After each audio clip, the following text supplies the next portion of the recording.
Hello students, நான் கிளாஸ்ல சொல்லியிருந்த மாதிரி பேப்பர் பென்சில் இல்லாம எப்படி 1 மார்க் ப்ராக்டிஸ் பண்ணிக்கலாம் அப்படின்ற ஒரு இன்ஸ்ட்ரக்ஷன் நான் இந்த வீடியோல சொல்றேன். நல்லா டீட்டெயிலா வாட்ச் பண்ணிக்கோங்க. இப்போ நான் கம்ப்யூட்டர்ல இருந்து சொல்லிட்டு இருக்கேன், பட் நீங்க மொபைல்ல இருந்து கூட அதை அக்சஸ் பண்ணிக்கலாம்.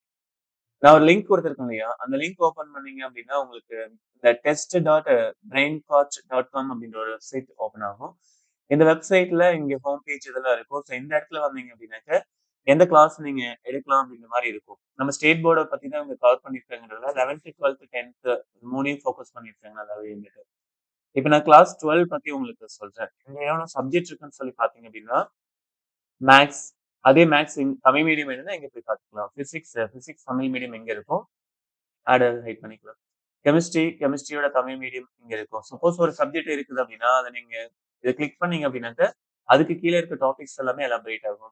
பிசிக்ஸ் இருக்குன்னா அதுக்கு கீழே எவ்வளவு லெசன்ஸ் இருக்குது, 11 யூனிட்ஸ் இருக்குது இல்லையா, ஸோ அது எல்லாமே கீழே எலாபரேட் ஆகும். மறுபடியும் கிளிக் பண்ணீங்கன்னா அது ஹைட் ஆகிக்கும்.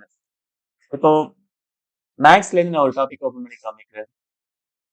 நம்ம இப்போ பார்த்துருக்கிறது தியரி ஆஃப் ஈக்குவேஷன் அப்படின்றதால ஸோ இந்த கொஸ்டின்ஸ்ல எவ்வளோ இருக்கும், இதுல மேக்ஸிமம் சஃபர் பண்ணாம ஒரு ஆர்டரா கொடுத்துருக்காங்க புக் கிளர்க் மாதிரி. இந்த கொஸ்டின் நீங்க படிச்சு பார்த்துட்டு இதுக்கு ஆன்சர் என்னன்னு கிளிக் பண்ணீங்க அப்படின்னாக்க அது ஆன்சர் கரெக்டா இருந்தா கிரீன் கலர்ல ஹைலைட் ஆகும். ஒருவேளை ராங் ஆன்சர் சூஸ் பண்ணுன்னு வச்சுக்கோங்களேன்,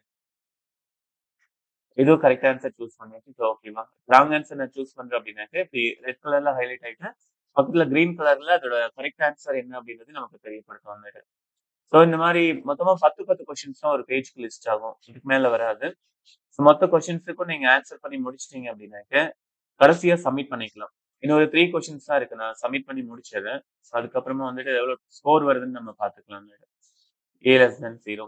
இது ஆல்ரெடி நான் ஒரு 2-3 டைம்ஸ் பார்த்துட்டேன். அப்புறம் லெசன்ஸ் எல்லாம் எடுத்துருக்கிறதால எனக்கு ஓரளவுக்கு ஆன்சர்ஸ் வந்து தப்பாகாம இங்க மார்க் பண்ண முடியுது. உங்களோட பிராக்டிஸ் கொஞ்சம் ரெகுலரா இருந்துச்சு அப்படின்னா உங்களாலையும் ஆன்சர்ஸ் வந்துட்டு கரெக்டா போட முடியும். சப்மிட் பை ஆன்சர் அப்படின்னு சொல்லி கொடுத்தேன் அப்படின்னாக்க மொத்தமா 10 கொஸ்டின்ஸ் எனக்கு லிஸ்டா இருந்தது. 8.5 எடுத்திருக்கு வந்துட்டு. 8.5 அப்படின்னாக்க எனக்கு கிட்டத்தட்ட ஒரு 1.5 மார்க் வந்து போயிடுச்சு வந்துட்டு. இதுல 1.5 மார்க் போயிருக்குது வந்துட்டு. ஒரு கொஸ்டின் கரெக்டா ஆன்சர் பண்ணோம்னாக்க 1 மார்க் கொடுத்துருவாங்க. ராங் ஆன்சர் பண்ணும்போது 0.5 மார்க் கிடைக்கும் வந்துட்டு. ஸோ இந்த டெஸ்ட் முடிச்சதுக்கு அப்புறம் டெஸ்ட் 2ன்னு சொல்லி போட்டோம்னா ஒருவேளை இதுல எக்ஸ்ட்ரா கொஸ்டின்ஸ் இருந்துச்சுன்னா இங்க டிஸ்பிளே ஆகும். அப்படி இல்லை அப்படின்னாக்க இதே ரீடெஸ்டா எடுக்க முடியும் வந்துட்டு. ஃப்ரீ வெப்சைட் அப்படின்றதால நமக்கு ஆட் வரும். இதுக்கு நீங்க காசு எதுவும் கட்ட வேண்டாம், ஃப்ரீயாவே நம்ம அக்சஸ் பண்ணிக்கலாம் எவ்வளவு டைம் வேணாலும். இப்போ அதே கொஸ்டின்ஸ் நமக்கு ரீடெஸ்ட்டுக்கு ரெடி ஆயிடுச்சு. ஒருவேளை வேற டாபிக் மாத்தணும் அப்படின்னாக்க நீங்க பேக் போய் மாத்திக்கலாம். அப்படி இல்லைன்னா நீங்க இங்க ஹோம் பேஜ் இருக்கு இல்லையா, ஸோ இங்க கொடுத்தீங்கன்னாக்க மறுபடியும் அந்த இதுக்கு போயிடும். மேக்ஸ் டாபிக் சேஞ்ச் பண்ணி நம்ம அடுத்த டெஸ்ட் இல்லை அடுத்த சாப்டர் எது இருக்கோ அதை நம்ம ஆர்டர் பண்ணி வந்துக்கலாம். இப்போ நான் பிசிக்ஸ்ல ஒரு கொஸ்டின் ஓப்பன் பண்ணி காமிக்கிறேன் வந்துட்டு. பிசிக்ஸ்ல ஆர்டரா இருக்கு. நான் பிசிக்ஸோட தமிழ் மீடியம் கொஸ்டின் நான் ஓப்பன் பண்ணி காமிக்கிறேன். இது எப்படி இருக்குன்னு சொல்லி பார்க்கலாம். ஃபர்ஸ்ட் யூனிட்ல இருந்து ஒரு கொஸ்டின். ஸோ கொஸ்டின் வந்துட்டு புக்ல எப்படி இருக்கு அந்த ஆர்டர்ல கொடுத்துருப்பாங்க. பிக்சர்ஸ் அதோட ஆப்ஷன்ஸ் எல்லாமே வந்துட்டு கிளியரா கொடுத்துருப்பாங்க. நீங்க கரெக்டா போயிட்டு கொஸ்டின் நல்லா படிச்சு பாருங்க. பின்வரும் மின் துகள் நிலையமைப்புகளில் எது சீரான மின்புலத்தை உருவாக்கும்? கொஸ்டின் படிச்சு பாருங்க, கரெக்டா சூஸ் பண்ணுங்க. அப்படி இல்லாட்டி தப்பா இருந்தா கூட பரவாயில்ல, ஃபர்ஸ்ட் டைம் பண்ணும்போது அது உடனே ரெக்டிஃபை ஆயிடும். இது தப்பு இது சரி அப்படின்னு சொல்லி காமிச்சு கொடுக்குறோம் வந்து. ஸோ எல்லா கொஸ்டின்ஸும் நீங்க சப்மிட் பண்ணி அட்டன் பண்ணி முடிச்சதுக்கு அப்புறமா சப்மிட் ஆன்சர் கொடுத்தீங்க அப்படின்னாக்க உடனே இன்ஸ்டன்டா உங்களோட மார்க் என்னன்னு தெரிஞ்சுக்கும். ஒருவேளை என்ட்ரன்ஸ் எக்ஸாம்ஸ்லாம் எழுத போற ஸ்டூடெண்ட்ஸுக்கு இது ஒரு பெஸ்ட் ப்ராக்டிஸா இருக்கும் வந்து.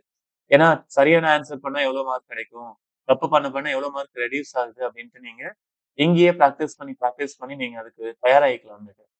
மேக்சிமம் எக்ஸாம்ஸ் எல்லாமே இப்போ ஆன்லைன் பேசிட்டு நடக்கிறதுனால உங்களுக்கு இந்த ப்ராக்டிஸ் வந்து அந்த மாதிரி எக்ஸாம்ஸ் எழுதுறதுக்கு சப்போர்ட்டா இருக்கலாம் வந்து. 10th 11th 12th அப்படின்னு சொல்லிட்டு முக்கியமான இந்த புக்கோட கொஸ்டின்ஸ் எல்லாமே இதில் லிஸ்ட் பண்ணி ப்ராப்பரா கொடுத்துருக்காங்க.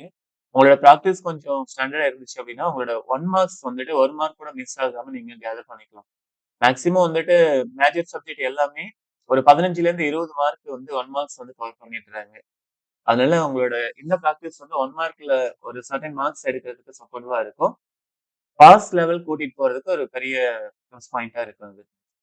ஸோ எப்படி யூஸ் பண்றது அப்படின்னு நான் சொல்லியிருக்கேன். லிங்க் வந்து கொடுத்துருக்கேன். ஒருவேளை நீங்க மற்ற சப்ஜெக்ட் அக்சஸ் பண்ற மாதிரி இருந்துச்சு அப்படின்னாக்க இதுல போய் நீங்க சேஞ்ச் பண்ணி எந்த சப்ஜெக்ட் வேணும், தமிழ் மீடியம் வேணுமா இல்ல இங்கிலீஷ் மீடியம் வேணுமா அப்படின்றத சூஸ் பண்ணி பிராக்டிஸ ஸ்டார்ட் பண்ணுங்க.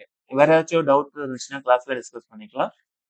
அடிஷனலா இந்த மாரி இன்ஃபர்மேஷன்ஸ் குடுக்குறதே உங்களோட லேர்னிங்க கொஞ்சம் இம்ப்ரூவ் பண்றதுக்காக தான். ஸோ எல்லாத்தையுமே தெரிஞ்சு வச்சுட்டு சும்மா இருக்க வேண்டாம். பிராக்டிஸ ஸ்டார்ட் பண்ணுங்க.